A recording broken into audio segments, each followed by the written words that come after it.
Hello, lovely people, and welcome to the Almita Made channel. My name is Alma, and I'm here to chat about all things making, mainly sewing.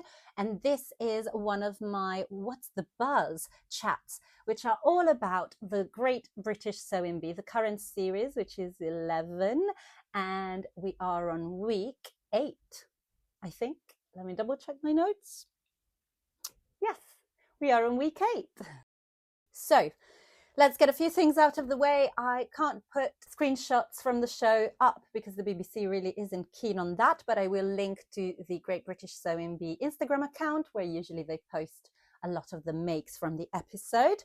Then I should tell you that this is full of spoilers, so avert your eyes if you have not seen episode 8 of the current series of the Sewing Bee. Please, I do not want to spoil your fun. That is literally the last thing I want to do here on my channel, so please go and watch the episode and then come back and watch this chat if you wish to do so.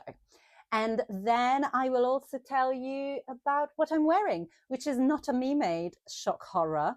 This jumper, basically I always try and wear something that makes a little bit of sense with the week's theme on the bee, and I looked through my me-mades and I could not find something that was linking to horror movie week, as it turns out. I am not a horror fan at all, but I did have this jumper, which is an amazing find from a charity shop. It's from And Other Stories, which is a brand that I always like their designs. And this has mohair. Mohair, what business do And Other Stories have making jumpers out of mohair? Honestly. And I bought this when we were out and about with my husband, Pat. It was our anniversary, actually, earlier this year. We were having a lovely day. I wore a lovely me-made dress, and then the weather turned without telling anyone, and it was freezing. And basically, I had to go into a charity shop and buy something to keep warm. And this is what I found. I think it was like £18, which felt like such a bargain for a really, really nice jumper that feels pretty much new. And as I say, it has wool and mohair in it. What an absolute delight. And the reason I'm wearing it for this episode is because it reminded me a little bit of maybe the Addams Family, maybe Beetlejuice, you know, black and white stripes. There's something about it. And then the other thing I'm wearing is, and this is me made technically, it's a charm necklace because I don't know if you spotted Esme, my esteemed colleague over here. Esme on this episode was wearing a gorgeous charm necklace with lots of like big plastic pastel balls. I really enjoyed it, and I thought she's been to the charm bar, which is where I went, to make this charm necklace. You can pick all your charms to add to a necklace and you put them in with pliers. I had a whale of a time last week doing that, and basically it has a lot of things that I found either funny or cute, but it's quite out there, and I know it won't be to everyone's taste, but I really like how it looks on top of this jumper. So there we go, that's what I'm wearing. So if you watched my previous episode of What's the Buzz, you would have seen how I was worried that movie week might be horror movie week from the little snippets we got to see in the coming next week. And I was indeed correct, alas. As I said, I am not a fan of horrors. Yeah, horror movies, horror books, anything horror. Honestly, I don't enjoy it. However, I am watching the Wednesday series on Netflix and I am enjoying that. Although when the monsters come in, I do have to hide behind my hands. I am just such a scaredy cat, honestly. But the Wednesday series has some excellent costumes in it, which is why I'm making myself watch it. And a lot of purple as well, because the color of the school, can't remember, Nevermore, something like that. The color of the school is purple. The kind of logo is purple and all of that. So I am enjoying that. But I'm watching with caution. But speaking of horror and costumes, we can go straight into the first challenge of the episode, which was the pattern challenge. And I loved this. It was based on a design by costume designer Edith Head from the 60s. It was a jacket designed for the film The Birds by Hitchcock. Fun little aside. Hitchcock's wife, or one of Hitchcock's wives, was called Alma. So that's interesting. It's not a name I hear very often. So I like it when I find someone who has the same name. And so I don't think they showed us a picture of the jacket in the film. Maybe I'll take a look online and see if I can find a picture that I can put up here. But I absolutely loved the design of the jacket. I thought it was so clever. It was so interesting. And last week I said that the pattern challenge seemed a little bit easy for week 7. They've got them back now with week 8. It was so complicated. So the jacket was beautiful, but very different in construction from any jacket that I've seen. The main thing was that it had grown-on sleeves, but long. So I've only sewn grown-on sleeves short. I've sewn and worn quite a few garments that have grown-on sleeves, but usually they end kind of here. Well, this is a grown-on sleeve, for example, but it ends here, and then you attach another piece of sleeve if you want to make it long. But this was all grown on, and then there was a gusset under the armpit, basically. And I am so in Yasmin's camp when she said that she has a huge aversion to the word gusset. I really do not enjoy it. And now I've said it twice. But I was impressed with the sewists and how they sewed it, because it looked really fiddly. And poor Kaz, my heart sank when we realized that she'd cut the gusset 3 times now.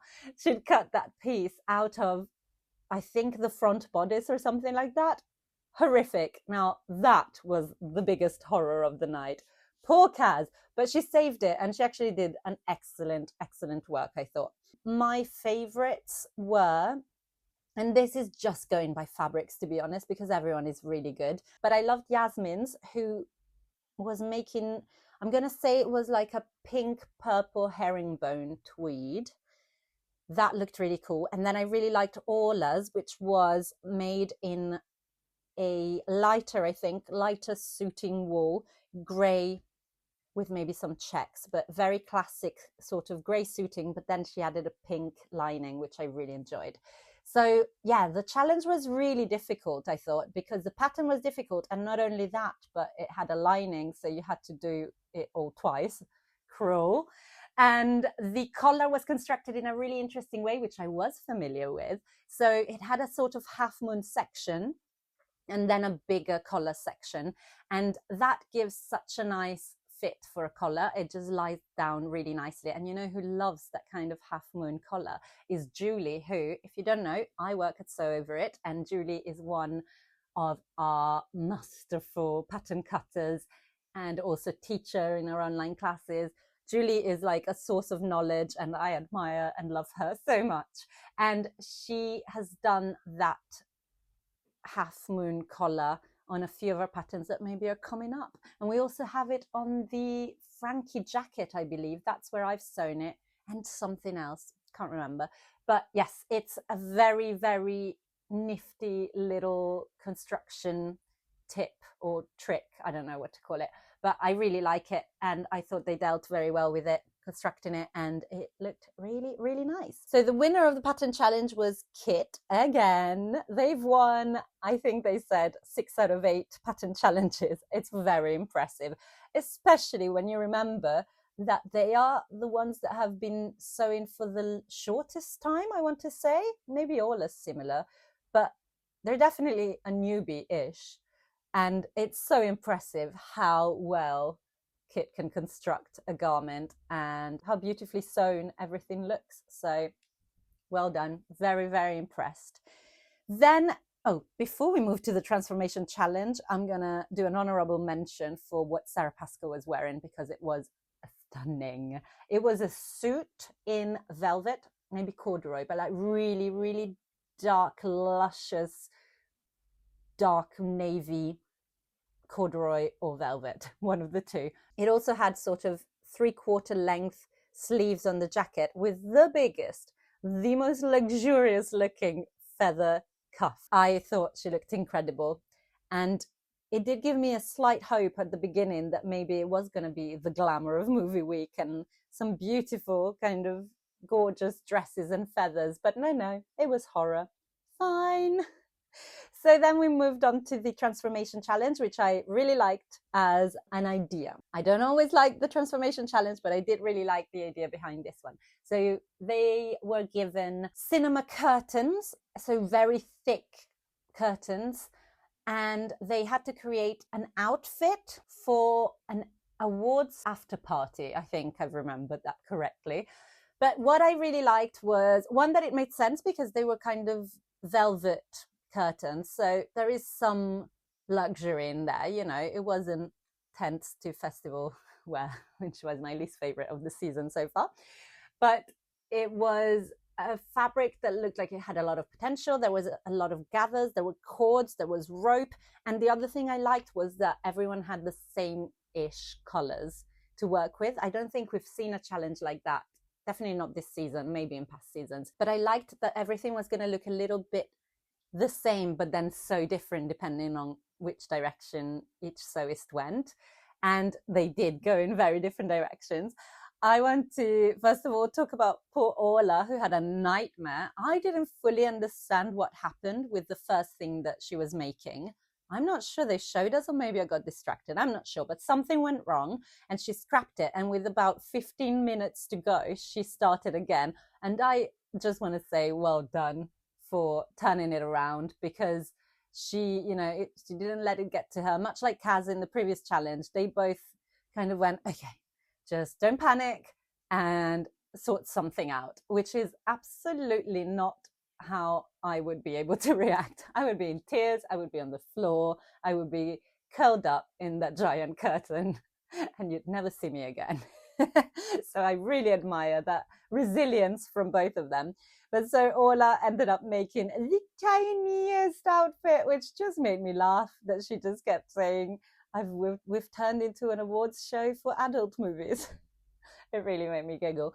But it was basically a tiny crop, I mean, not even a crop top, a bra top with lots of underboob on show, and the most scandalous miniskirt.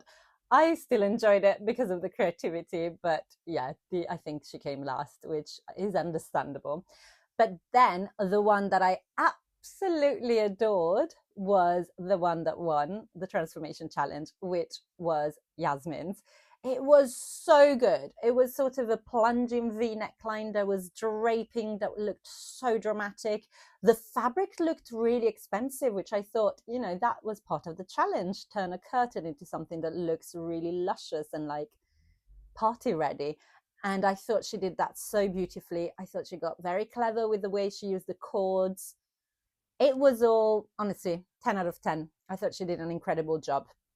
So well done on Yasmin. And I said last week that I'm hoping that Yasmin sticks around till the end.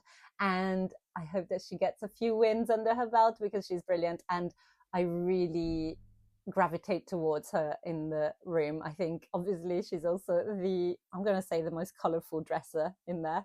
So I always love to see what she's wearing. This week she had a very cool pink skirt with a stripy shirt on top and a big pink scrunchie in her hair. Loved that. Absolutely loved it. So finally, we moved on to the Made to Measure challenge. Now, let me take a minute because I was not ready for this.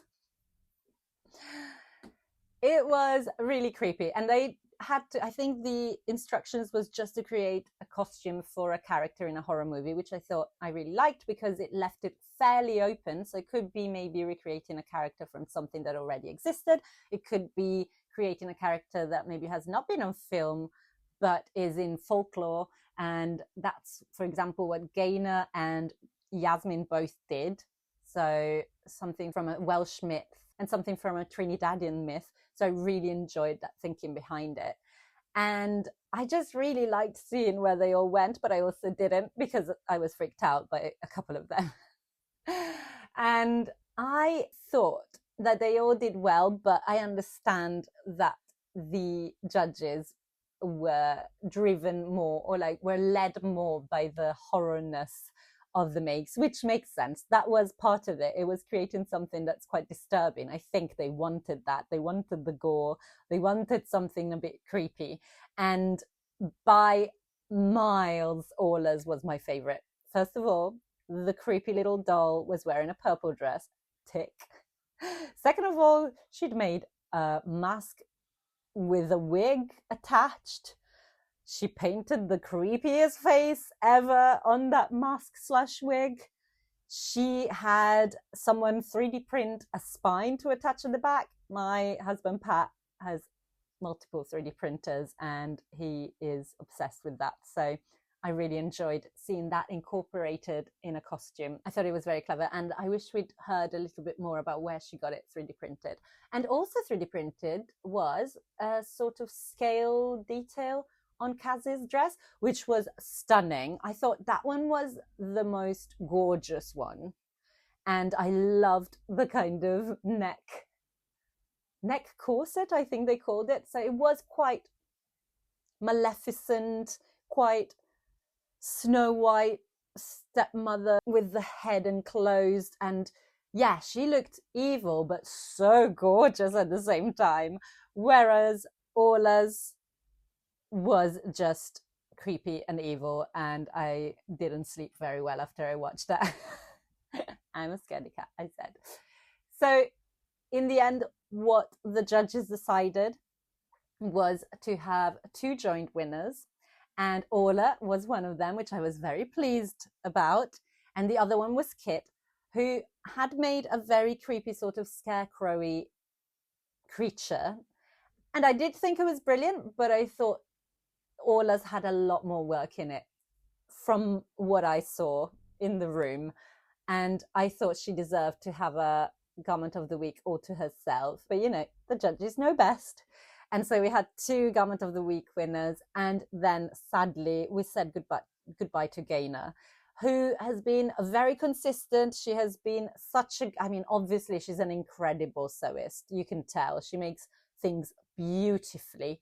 But I feel like she was maybe the least daring with the things that she created. I think she quite rightly always chose things that she knew she could make within the time constraints.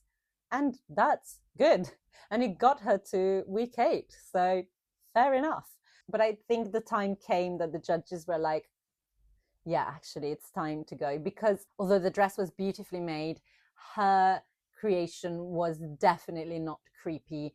And if you didn't get the backstory about this creature that I think liked drowning men from memory, that's what she said.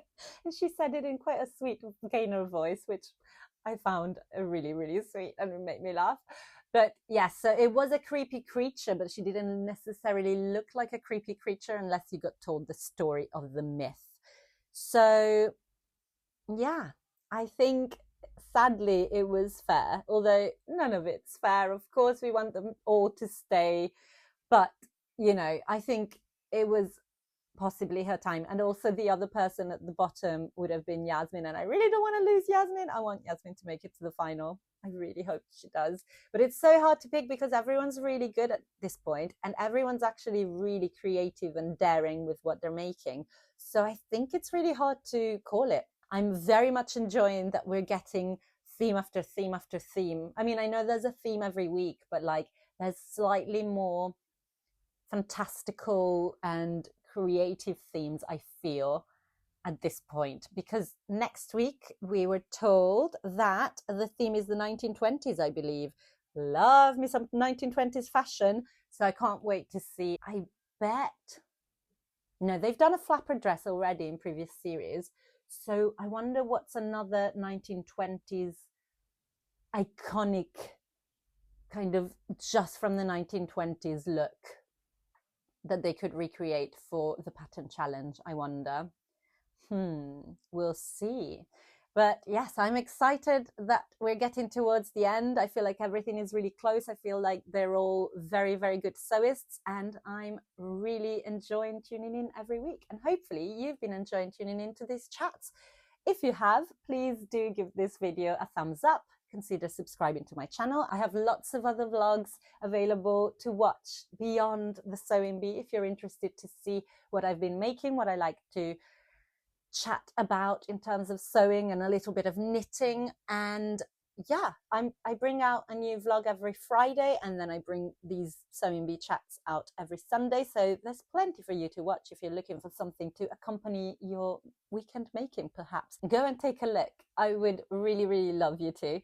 And until I see you next time, keep making and keep chatting about making. Bye.